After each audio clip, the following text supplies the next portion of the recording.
القرار بشكل جماعي في تقاسم المهام وفي التعلم من خلال الأنشطة الفنية والثقافية والبيئية يجعل الناشئ يعيشون تجربة مصغرة للمواطنة الفاعلة.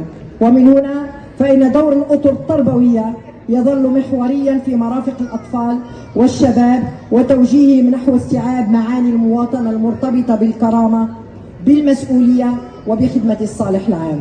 كما أن المخيمات توفر مساحة خصبة لغرس قيم التضامن والتطوع من خلال برامج وأنشطة تشجع على تقديم المساعدة للغير وعلى الانخراط في المبادرات الجماعية التي تعكس روح الفريق وروح المسؤولية المشتركة. وهذه كلها ممارسات تصنع الشخصية المواطنة القادرة على مواجهة تحديات المستقبل وعلى المساهمة الإيجابية في بناء المجتمع. وفي هذا السياق تندرج الاستراتيجية الجديدة التي أطلقها معالي السيد الوزير وفريق عمله بالإدارة المركزية فيما يتعلق بالبرنامج الوطني للتخييم، حيث تم الحرص على أن تشمل مجالات متنوعة ومتكاملة من قبيل المخيمات القارة الموجهة لليافعين والدورات التدريبية والاستياف التربوي. ويتم تنفيذ هذه المكونات في إطار حكامة رشيدة تؤمن المتابعة الدقيقة عبر لجان للمراقبة والتتبع.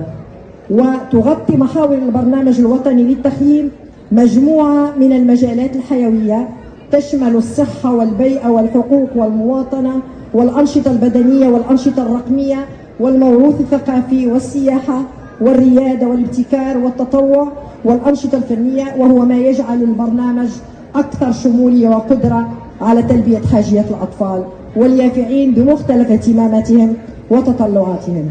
أما النسخة الحالية من البرنامج فتتميز باهتمام خاص بفئات بعينها من الأطفال واليافعين ولا سيما المنحدرين من الوسط القروي والفتيات والأطفال في وضعية الإعاقة وأطفال المؤسسات الاجتماعية وأبناء المهاجرين، وذلك في تجسيد واضح لإرادة صادقة في جعل الممارسة ممارسة دامجة ومنصفة تعكس قيم المساواة والعدالة الاجتماعية.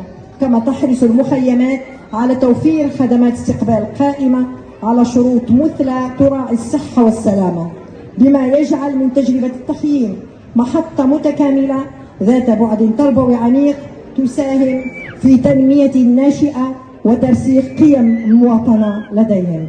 وإذا كانت الدولة المغربية قد جعلت من البرنامج الوطني للتخييم إحدى أولوياتها في مجالات السياسة العمومية الموجهة للشباب، فلأنها تدرك أن الاستثمار في القيم هو استثمار في مستقبل الوطن، وأن تربية جيل متشبع بالمواطنة الحقة هو الضمانة الأساسية لاستمرارية المسيرة والفعل التنموي.